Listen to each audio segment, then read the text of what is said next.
यहाँ पर सब लोग जुटे हैं। ज्यादातर लोग के सर पर पीला गमछा भी दिख रहा है, तो जिनके सर पर गमछा नहीं दिख रहा है, गमछा मिला है तो गमछा बांध लीजिए, बांधिए जरा गमछा। नहीं मिला है तो इनको भाई गमछा दिलवाइए। आप सबका हृदय से आभार व्यक्त कर रहे हैं और जो आपने सवाल उठाए हैं, आज मिलने का उद्देश्य यही है कि हम लोग एक समूह के तौर पर जितना भी काम हो रहा है, जो काम नहीं हो रहा है और जो आगे काम करना है, इस पर एक साथ बैठकर चर्चा और सहमति कर लें। मेरा जो अपना अनुभव है, बेटी की शादी और चुनाव का प्रबंधन, इसमें कितना भी प्रयास कर लीजिए ये कभी पूरा नहीं पड़ेगा। लेकिन आप जरा समझिए, जितने लोग आए हैं, अभी आपने कहा भैया ये नहीं है, भैया पर्ची नहीं बटा, भैया क्लैरिटी नहीं है। आज से 2 महीना पहले बांकीपुर में हम लोगों ने मार्च के महीने में, 2 महीना नहीं थोड़ा ज्यादा हो गया, मार्च के महीने में मैंने बांकीपुर के लोगों की, जन स्वराज से जुड़े हुए लोगों की एक बैठक अपने घर पर बुलाई थी और यकीन जानिए उसमें 50 लोग भी हम लोग इकट्ठा नहीं कर पाए थे। 50 लोग भी नहीं थे। लेकिन ये आपकी ताकत, आपका परिश्रम और हमारे सभी जन स्वराज से जुड़े हुए साथियों का प्रयास है कि आज भाजपा जो अपना बांकीपुर को अपना किला कहता है, थर थर थर थर कांप रहा है। अरे हम खाली नहीं कह रहे हैं, आप देख रहे हैं, पहली बार ऐसा हुआ है। आप में से बहुत सारे साथी भाजपा से जुड़े रहे हैं, बहुत सारे साथी राजद के, कांग्रेस के, दूसरे दलों से जुड़े रहे हैं। आपने कभी नहीं देखा होगा कि भाजपा का बड़ा से बड़ा नेता वो आकर गली मोहल्ले, घर, वार्ड में रोज घूम रहा है। अभी 3 दिन पहले हम सब्जी बाग में, बगीचा के एरिया में गए थे बैठक में, तो एक सज्जन जो वहां पर हैं, वो आकर उन्होंने मुझे कहा कि भैया आपका धन्यवाद करने आए हैं। मैंने पूछा क्यों? बोला भाई हम 10 साल भाजपा में काम किए थे, लेकिन हम भाजपा से नाराज थे, घर में बैठ गए थे। आज सुबह सुबह हमारे अपने समाज के, भूमिया जाति के थे, तो उन्होंने कहा कि हमने देखा कि हमारे समाज के एक मंत्री महोदय वार्ड में पैदल चल रहे हैं, पसीना से तरबतर हैं, तो देख के बड़ा सुकून हुआ, मजा आया कि पहली बार इस वार्ड और घर में भी घूम रहा है। एक यादव समाज के लीडर हैं, उन्होंने फोन किया कि भैया हम पर बहुत दबाव है, आप लोगों को भी ये दबाव आ रहा होगा। उन्होंने कहा कि नित्यानंद जी 2 दिन से घर पर आ रहे हैं, क्या करें? तो हमको लगा कि कुछ हमसे बार्गेन करना चाहते हैं, हमसे कुछ मांगना चाहते हैं। हमने पूछा क्या दिक्कत है? बोले भैया हमको रहना करना जन स्वराज में ही है, लेकिन कोई उपाय लगाइए, 2 दिन से नित्यानंद रोज आकर बैठ जा रहे हैं। तो हमने उनको कहा कि भैया मजा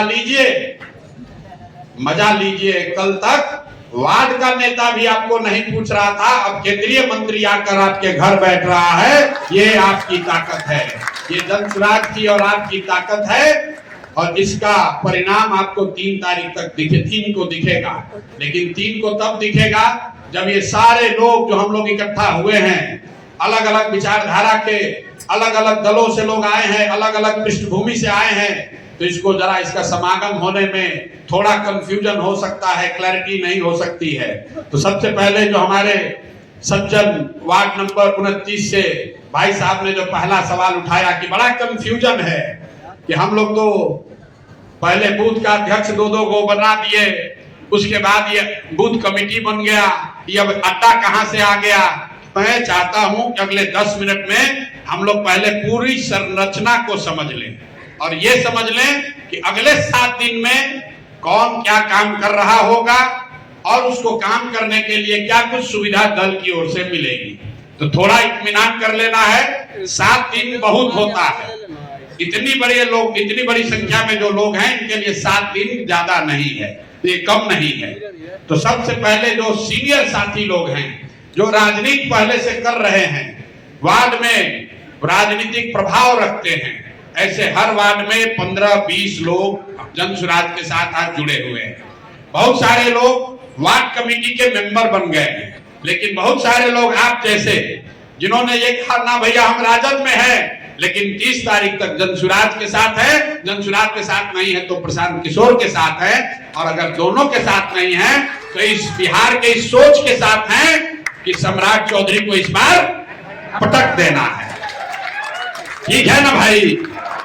तो पहली संरचना ये है कि वार्ड के स्तर पर जनसुराज की एक वार्ड कमेटी है, उसमें 20 से 50 लोग बनाए गए हैं। तो आप में से कुछ साथी वार्ड कमेटी के मेंबर हो सकते हैं। दूसरा वर्ग उन साथियों का है जो जिनका राजनीतिक कद तो बड़ा है, लेकिन वो किसी दूसरे दल से आते हैं, वो औपचारिक तौर पर जनसुराज परिवार के हिस्सा नहीं हैं, लेकिन जनसुराज के इस प्रयास में प्रशांत किशोर से और जनसुराज से जुड़े हुए हैं। तो उनको कोई पद नहीं दिया जाएगा क्योंकि वो चाहते भी नहीं हैं, लेकिन इस पूरे प्रयास में उनको जोड़ा जाएगा। कैसे होगा मैं पहले वो बताऊंगा आपको। तीसरा, जो हर बूथ पर 2 पोलिंग एजेंट हम लोग को बनाना है, जिसको बूथ अध्यक्ष भी पहले लोग कह रहे थे। बेसिकली 2 आदमी हर बूथ पर, यहाँ बैठा हुआ हर आदमी जानता है, बड़ा समाज का एक वर्ग समझता है कि ईवीएम में खेला होता है, इसलिए हर बूथ पर हम लोगों ने तय किया कि एक नहीं 2 पोलिंग एजेंट बनाया जाए, और वो पोलिंग एजेंट एक दिन के लिए न रहे, 2 दिन के लिए रहे। तो 29 और 30 के लिए सभी बूथ पर आपकी मदद से 2-2 पोलिंग एजेंट बनाए जाएंगे। इसके बाद जो चौथा और जो सबसे ताकतवर हम लोग की सेना है, जो भाजपा को इस बार पटकने के लिए हथियार इस्तेमाल किया जा रहा है, वो ये अड्डा है। अड्डा वो हर बूथ पर 20 युवाओं का एक समूह बनाया गया है, उसमें से सिर्फ 2-2 लोगों को आज बुलाया गया है। उसमें बूथ कमेटी के संयोजक और संरक्षक हैं। आप में से वही सारे लोग आए हैं। आप बूथ के अध्यक्ष नहीं हैं, आप पोलिंग एजेंट नहीं हैं, लेकिन बूथ के एरिया में 250 लोगों 250 जो परिवार रहता है, आपने बूथ में अड्डा में 15 से 20 साथियों को जोड़ा है। ये 15-20 लोग और आपके साथ 10 महिला साथी भी जुड़ेंगी। लक्ष्य यह है कि 30 के बजाय अगर 25 सक्रिय लोग भी लग जाए तो हर आदमी 10 घर का जिम्मा लेगा, और एक बूथ 4 बूथ पर ये व्यवस्था को चलाने के लिए जनसुराज की ओर से एक प्रभारी नियुक्त किए गए हैं। यहाँ पर बहुत सारे वो प्रभारी भी बैठे हुए हैं। कुल पूरे बांकीपुर को करीब करीब 110 वर्गों में बांटा गया है। हर वर्ग में मोटे तौर पर 4 बूथ है, और हर बूथ पर 25 लोग। उस 25 के 2 साथी यहाँ आए हैं। इनका पोलिंग एजेंट से मतलब नहीं है। ये लोग वार्ड कमेटी के मेंबर हो भी सकते हैं, नहीं भी हो सकते हैं, लेकिन ये सारे युवा साथी इस संकल्प के साथ आए हैं कि बिहार में बदलाव की शुरुआत बांकीपुर के चुनाव से 30 तारीख को करनी है। तो संरचना बिल्कुल क्लियर कर लीजिए, फिर से याद कर लीजिए। सबसे ज्यादा वार्ड में वार्ड कमेटी जो है वो 21 से 51 लोगों की कमेटी औपचारिक तौर पर बनी हुई है। इसके अलावा हर वार्ड में करीब करीब 10 से 15 ऐसे साथी जो दूसरे दलों में हैं, लेकिन हम लोग की मदद कर रहे हैं। इन दोनों से अभी से आगे डील करने के लिए वार्ड में प्रभारी बनाए गए हैं। जो लोग कार्यालय पर बैठते हैं, आज भी उनकी बैठक की गई है। हर वार्ड में 2 जनसुराज के वरीय नेता, सीधे तौर पर उनका काम है कि जो लोग वार्ड कमेटी के मेंबर हैं या दूसरे दल से जुड़कर मदद कर रहे हैं, आपके साथ कोऑर्डिनेशन का काम वार्ड के प्रभारी करेंगे। और आप जिस वार्ड में रहते हैं, मोटे तौर पर अगर आपको जानकारी नहीं है तो हम लोग की कोशिश होगी कि अगले 2 दिन में ये सूचना आपको दे दी जाए। इसके नीचे बूथ के स्तर पर हर 4 बूथ पर एक प्रभारी बनाया गया है, जो जनसुराज का कोई सीनियर लीडर है, बाहर से आया है, और वो अकेला आदमी कुछ नहीं कर सकता है। लेकिन हर बूथ पर जो आप 25 लोग हैं, अभी अड्डा के साथी आए हैं, जिनको बूथ कमेटी हम लोग कहते हैं। बूथ कमेटी का ही नाम जनसुराज अड्डा है। अड्डा इसलिए कि उसको एक जगह दिया गया है बैठने का। वहां पर अभी जब बैठक हुई, जो जांच हुआ, औसतन 12 से 15 साथी वहां जुड़े हुए हैं। कल इसी हॉल में महिला साथियों की बैठक हुई तो कुल 4000 महिलाएं, मतलब हर बूथ पर 10 महिला साथी और हर बूथ पर औसतन 12 से 15 युवा साथी जुड़े हुए हैं। हम ये नहीं कह रहे कि सब सक्रिय है, लेकिन ये लोग जुड़े हुए हैं।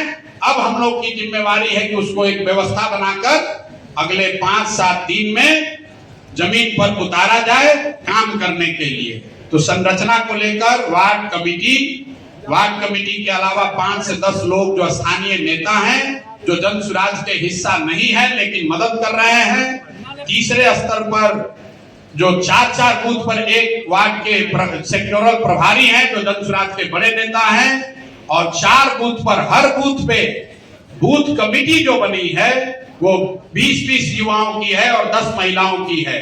उसमें 2 लोग, एक संयोजक और एक संरक्षक, उन्हीं साथियों की आज यहाँ बैठक बुलाई गई है।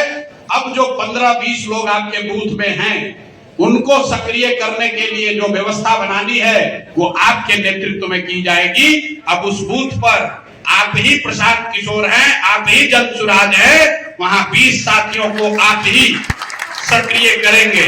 और आपकी मदद के लिए जो सेक्टर के प्रभारी हैं, 4 बूथ पर जो एक प्रभारी जन सुराज का है, वो आपकी मदद सुविधा, चाहे पैम्पलेट हो, झंडा हो, माइक हो, ये देने का जिम्मेवारी वहां के प्रभारी की है।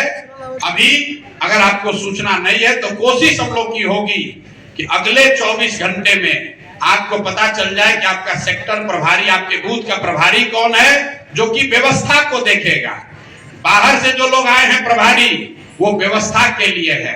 राजनीतिक लड़ाई, घर घर अभियान, पर्ची काटना हो या लोगों को समझाना हो, वो काम स्थानीय लोग ही कर सकते हैं, आप ही कर सकते हैं और आपके द्वारा ही किया जाएगा।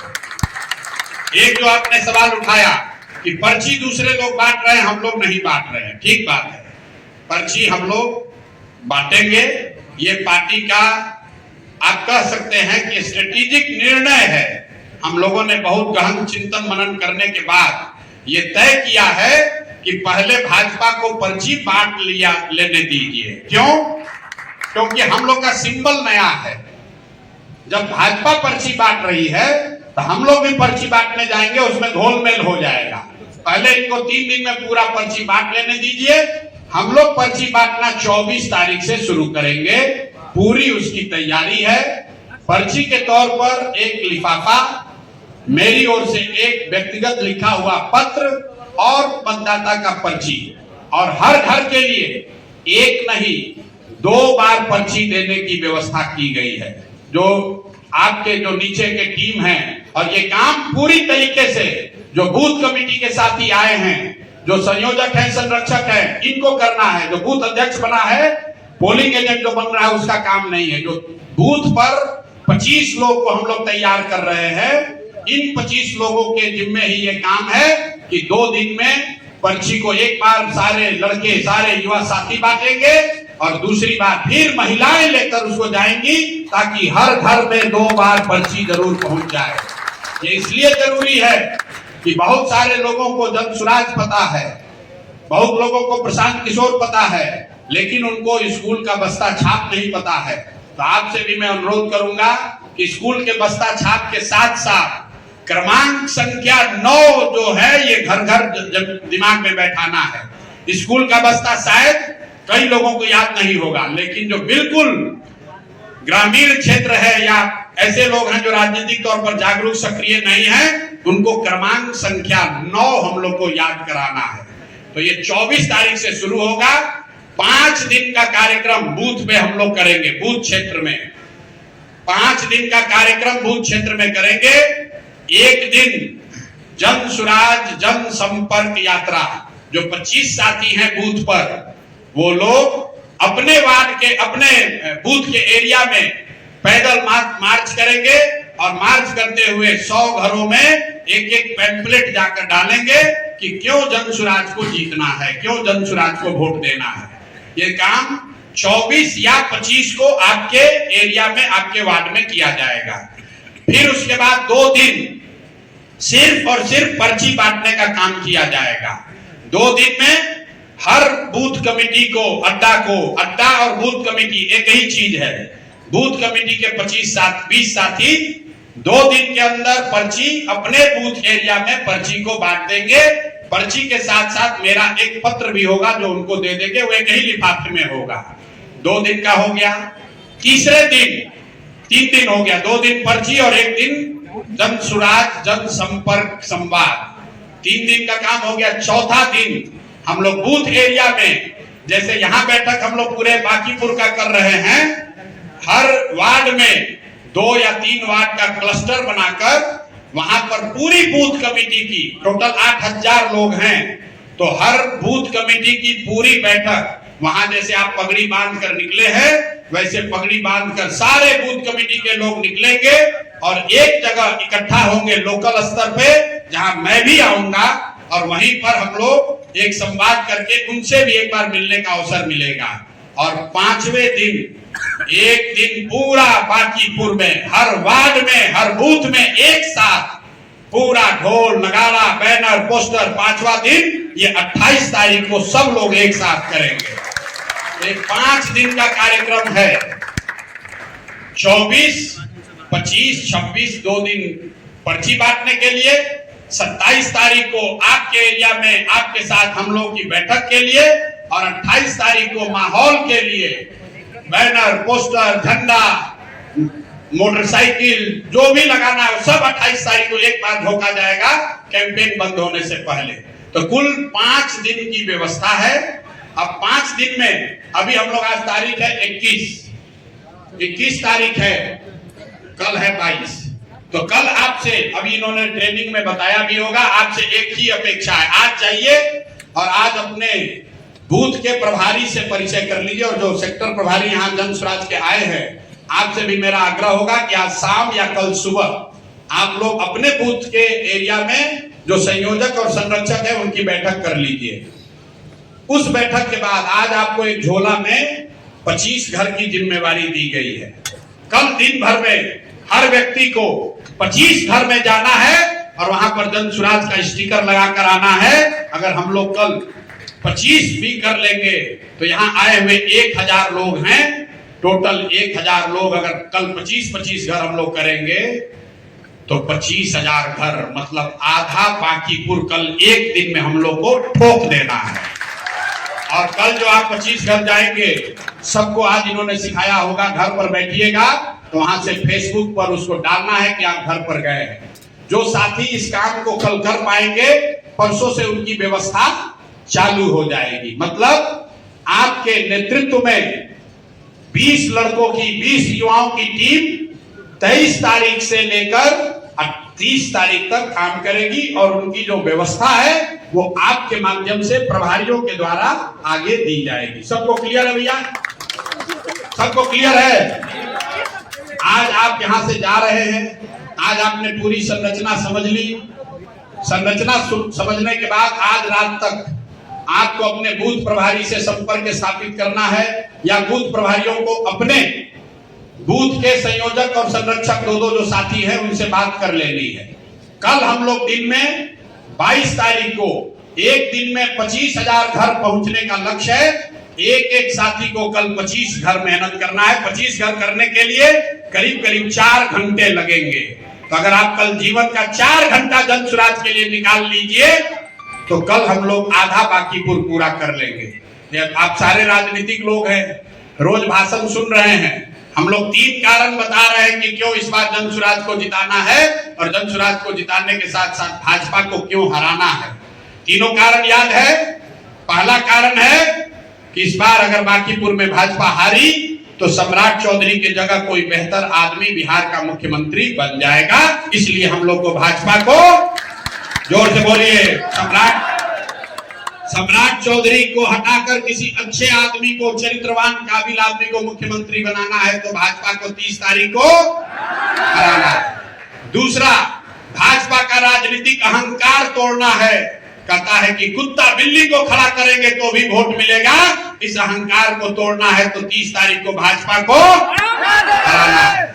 और तीसरा, रविशंकर प्रसाद जैसे 30 से ज्यादा सांसद, 202 से ज्यादा विधायक जो काम नहीं कर रहे हैं, निश्चिंत होकर बैठे हैं कि मोदी हिंदुत्व जाति और लालू जी के डर से वोट हम ही को मिलेगा, उन सबको जवाबदेह बनाना है, उनके मन में हारने का डर पैदा करना है। तो 30 तारीख को भाजपा को, ये 3 कारण हम लोग रोज बोल रहे हैं, आपको भी नीचे बोलना है। लेकिन कल भाजपा ने एक और नया कारण दे दिया है भाई। कल युवाओं को जिस तरीके से पेपर लीक के मामले में दिल्ली में मारा गया है, ये आप संकल्प लीजिए, उसका हिसाब आप अपने बूथ पर, अपने मोहल्ले में, अपने वार्ड में दीजिए, तभी इनका दिमाग ठिकाने आएगा। कल आपने वीडियो आपने सबने देखा होगा, सामान्य परिवार के बच्चों को जिस तरीके से मारा गया है, ये बिहार के लड़कों से, बिहार के युवाओं से ज्यादा कौन जानता है। पिछले 3 साल में बिहार में कोई समाज ऐसा नहीं है जिस पर लाठी नहीं चला है। वो चाहे सांसद हो, विधायक हो, आंगनवाड़ी हो, सरपंच हो, मुखिया हो, टीचर हो, नीट का मामला हो, टीआरई का मामला हो, पेपर लीक का मामला हो, बीपीएससी हो, जो भी यहाँ खड़ा हुआ है, सबको सरकार ने लाठी मारा है। कल जंतर मंतर पर जो लाठी चली है, उसका हिसाब 30 तारीख को लिया जाना है।